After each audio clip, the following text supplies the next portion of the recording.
तो साथियों, आज है 7 जून 2026 और आज के करंट अफेयर्स में हम लोग देखेंगे कुछ महत्वपूर्ण प्रश्न जो आज के न्यूज़पेपर एनालिसिस के ऊपर में बेस्ड होगा। सबसे पहले हम लोग देखते हैं कल पूछा हुआ प्रश्न। तो ये था आपका आरपीएफ एक्ट सेक्शन 15A का। ये आरपीएफ एक्ट सेक्शन 15A के अनुसार बल का कोई सदस्य पूर्व लिखित अनुमति के बिना निम्न में से किसका सदस्य नहीं बन सकता है। Under section 15A of RPF Act, a member of the force cannot become a member of which of the following without prior written permission. So किसी भी ट्रेड यूनियन, श्रमिक संगठन या राजनीतिक संगठन, जो भी लेबर ट्रेड यूनियन या कोई पॉलिटिकल एसोसिएशन है, उसका मेंबर नहीं होगा। मेंबर होना है तो कंपलसरी आपको प्रायर रिटन आपको जो है परमिशन लेना पड़ेगा आपको कॉम्पिटेंट अथॉरिटी से। इसी में कई तरह का रिस्ट्रिक्शंस दिया हुआ था कि अगर सोसाइटी या संस्था है उसका मेंबर नहीं बनेगा, प्रेस से रिलेटेड रहेगा, उसका संपर्क डायरेक्ट नहीं करेगा। तो आप इसको सेक्शन जो 15 का ए है या का अगर बोलेंगे तो 15 का है, ये जरूर याद रखिएगा। जितने भी रिस्ट्रिक्शंस हैं, सिमिलरली 16 का जो का रहेगा उसको भी ध्यान में रखिएगा। तो पहले अभी हम लोग देख लेते हैं कुछ करंट अफेयर से प्रश्न। नंबर पहला था कि पश्चिम बंगाल के लिए घोषित रेलवे विकास योजना के अंतर्गत निम्नलिखित में से कौन सी पहल शामिल है। Which of the following initiative is included in the railway development plan announced for West Bengal? तो ये 102 अमृत भारत स्टेशनों का विकास, 538 फ्लाईओवर और अंडर पास का निर्माण, इवन कोलकाता मेट्रो के लिए जो 60 है नया मॉडर्न जनरेशन का ट्रेन, ये टोटल है जो इनके विकास के लिए वेस्ट बंगाल के लिए ये योजनाएं सही है। क्योंकि माननीय रेल मंत्री जी कल गए थे तो टोटल वहाँ पे अनाउंसमेंट किए हैं। खासतौर से ये जो 102 अमृत भारत स्टेशंस का डेवलपमेंट, 538 आपका है न्यू फ्लाईओवर हो सकता है या अंडर ब्रिजेज हो सकता है, और जो कोलकाता मेट्रो है उसका 60 बिल्कुल नेक्स्ट जनरेशन का ट्रेन शामिल है।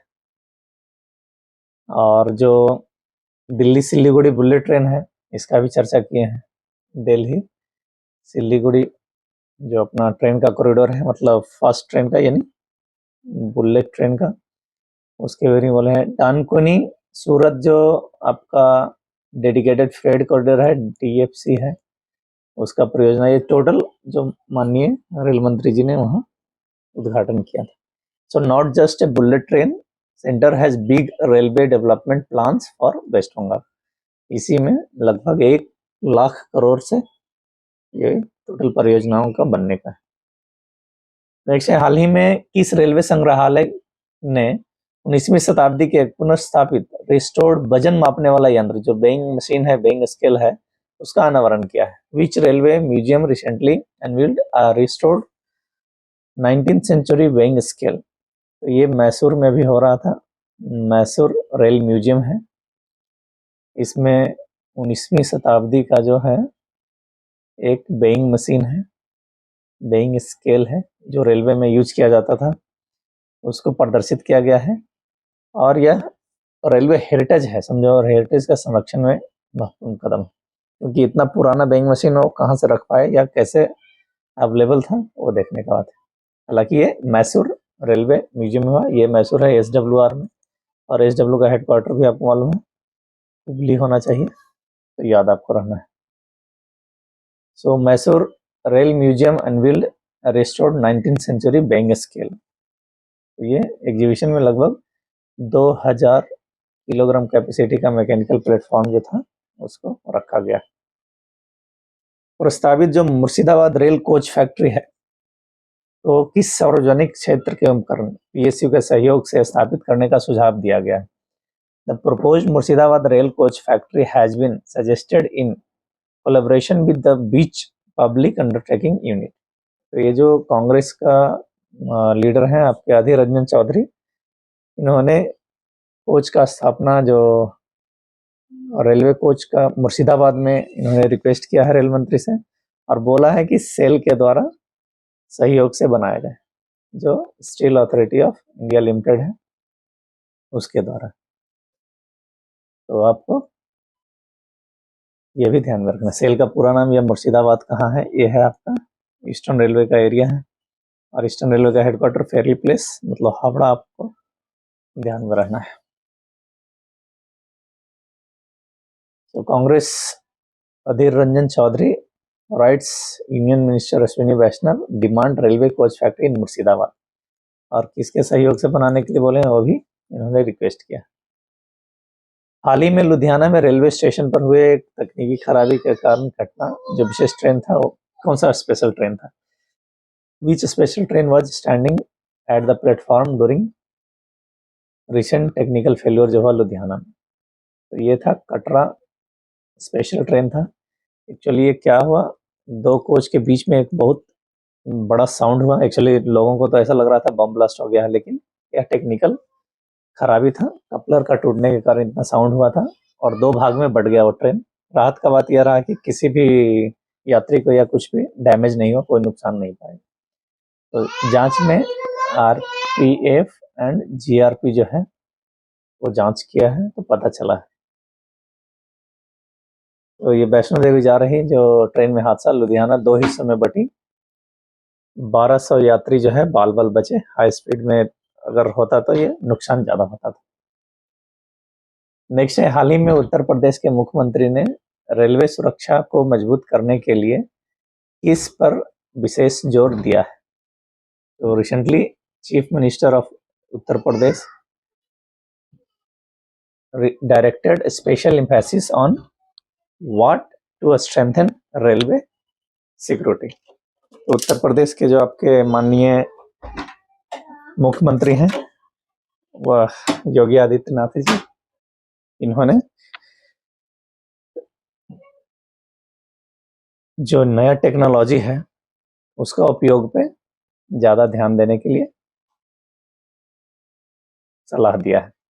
उत्तर प्रदेश के मुख्यमंत्री योगी आदित्यनाथ जी ने रेलवे सुरक्षा को और मजबूत बनाने के लिए आधुनिक तकनीक के व्यापक उपयोग, जो टेक्नोलॉजी है उसका, अपराधियों के खिलाफ अभियोजन जो है, जो प्रोसिक्यूशन है वो फास्ट, और जो कुछ ट्रेन परिसर है, रेलवे स्टेशन है, खासतौर से ट्रेन में अपराध है तो क्राइम का रोकने के लिए, क्राइम प्रिवेंशन, और सीसीटीवी निगरानी के लिए भी डिजिटल जो मॉनिटरिंग है उसका, या फास्ट जो कानूनी कार्रवाई हो सकता है उसके बारे में विशेष जोर दिया है माननीय मुख्यमंत्री उत्तर प्रदेश। और ये है सीएम योगी आदित्यनाथ जी। तो CM order take push robust prosecution to bolster rail security. Next है, हाल ही में दक्षिण पश्चिम रेलवे जो साउथ वेस्टर्न रेलवे के नेट कर्नाटक की क्षेत्रीय अर्थव्यवस्था को बढ़ावा देने के लिए क्या योजना बनाई गई है। Recently what has south western railway plan to boost Karnataka regional economy. इन्होंने नया रेल लाइन के साथ में गुड शेड विकसित करने के लिए बोला है। न्यू रेल लाइन के साथ में develop good shed along with new rail line. तो इससे क्या होगा कि जो शेडों के माध्यम से खासतौर से कृषि उत्पाद है या औद्योगिक खनिज लवण जो भी है वस्तुओं को, अन्य जो माल की लोडिंग एवं अनलोडिंग सुविधा बेहतर होगा, और इससे सड़क पर जो आपका परिवहन पर निर्भरता कम होगा, लॉजिस्टिक लागत थोड़ा कमेगा, और स्थानीय जो उद्योग है खासतौर से किसानों को सीधे नेटवर्क से लाभ मिलेगा। तो यह पहल कर्नाटक के विभिन्न क्षेत्रों में आर्थिक गतिविधियों को गति देने के उद्देश्य से किया जा रहा है।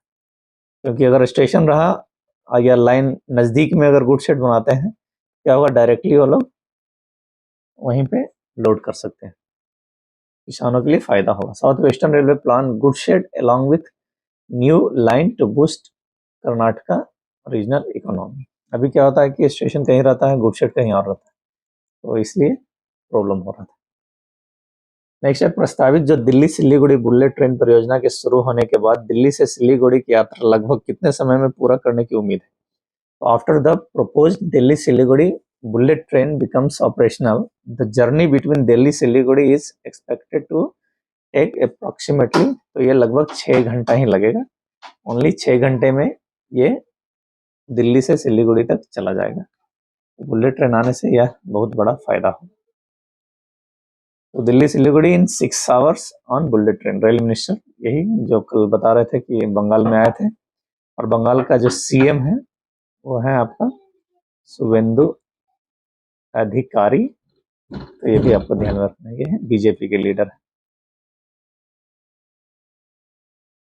नेक्स्ट है पश्चिम बंगाल में अगले 5 वर्षों में कितनी नई पीढ़ी के नेक्स्ट जनरेशन की मेट्रो ट्रेन शामिल करने की घोषणा की गई। How many next generation metro train have been announced for introduction in West Bengal over next 5 year. ये फर्स्ट क्वेश्चन में भी हम लोग डिस्कस किए थे कि 60 नेक्स्ट जनरेशन का जो मेट्रो ट्रेन है उसको लाया जाएगा। और ये वेस्ट बंगाल में जो रेल मंत्री आए हुए थे इन्हीं से रिलेटेड न्यूज है। कंटिन्यू। तो Kolkata metro gets 60 new trains and 1 lakh crore railway project for West Bengal, जिसमें आपका बुलेट ट्रेन भी था और डेडिकेटेड फ्रेट कॉरिडोर भी है। नेक्स्ट है राष्ट्रीय कैंसर सर्वाइवल दिवस प्रतिवर्ष कब मनाया जाता है। When is national cancer survivor day observe every year. तो ये मनाया जाता है first Sunday of June, first Sunday of June. यह है नेशनल कैंसर सर्वाइवर डे। प्रत्येक वर्ष जून महीने के पहले रविवार को फर्स्ट संडे को मनाया जाता है। और जो इसका उद्देश्य है कैंसर से जूझ रहे जो स्वस्थ जीवन जी रहे लोगों कैंसर सर्वाइवर को सम्मान करना है, समाज में जागरूकता बढ़ाना है और कैंसर रोगियों और उनके परिवारों को प्रेरित करना है। यह दिवस जो खासतौर से संदेश को भी प्रोत्साहित करता है कि कैंसर का सफल उपचार संभव है, या कैंसर के बाद भी समझिए कि जीवन है, जिया जा सकता है। इसलिए कैंसर सर्वाइवर डे भी आपको ध्यान में रखना है। डेज वगैरह तो एक्चुअली आपको याद रखना ही चाहिए क्योंकि कोई भी एक दिन पूछा जा सकता है। तो नेक्स्ट है निम्नलिखित में से क्या है। भारतीय रेलवे के ब्रॉडगेज नेटवर्क के पूर्ण विद्युतीकरण 100% इलेक्ट्रिफिकेशन के लिए लगभग कितने रूट किलोमीटर का विद्युतीकरण शेष है। How many route kilometre of electrification are still pending for 100% electrification of Indian railway broad gauge network. तो जैसा बता रहे थे उस दिन 99.4 कुछ आसपास है, यानी 99 पॉइंट से प्लस है, इलेक्ट्रिफिकेशन हो चुका। तो ये लगभग 269 किलोमीटर और है जो अभी बाकी है ब्रॉडगेज में, डीजी का बात हो रही है। तो इसीलिए यह न्यूज में है कि थोड़ा बच गया है, 269 किलोमीटर जो और है रूट, इसका इलेक्ट्रिफिकेशन होना बाकी है, जो लगभग 4-5 राज्यों में फैला हुआ है। तो इसलिए जो विद्युतीकरण से क्या है, डीजल पर जो निर्भरता है वो कम हो जाएगा, जो ट्रांसपोर्टेशन का लागत कम हो जाएगा, ऊर्जा दक्षता बढ़ता है, कार्बन उत्सर्जन में कमी आता है। और यह भारतीय रेलवे के हरित जो ग्रीन और सतत सस्टेनेबल परिवहन है उस दिशा में भी महत्वपूर्ण कदम है। ये भी न्यूज महत्वपूर्ण रहता है कभी भी। जो Indian railway near complete broad gauge electrification with 269 kilometre route left across 5 states. Electrification ये कंप्लीट हो जाएगा जल्दी। नेक्स्ट है आपके लिए प्रश्न है, क्वेश्चन फॉर यू। आरपीएफ अधिनियम जो है 1957 की किस धारा में निलंबन की अवधि के दौरान आरपीएफ सदस्यों की जिम्मेदारियों, अनुशासन एवं दायित्व का उल्लेख किया गया है। Under which section of the RPF act 1957 are this responsibility, discipline and liability of RPF member during their period of suspension is specified। Suspension के दौरान आपका जो क्या कर्तव्य है, ड्यूटी है, वो कौन सा सेक्शन में दिया गया है, ये आप कमेंट करके बताइए। और जो कमेंट कर रहे हैं सही उत्तर दे रहे हैं वो अभी लगातार करते रहेंगे, और टेलीग्राम पे इसका पीडीएफ भी शेयर कर दूंगा। तो आज के लिए बस इतना ही। Thank you.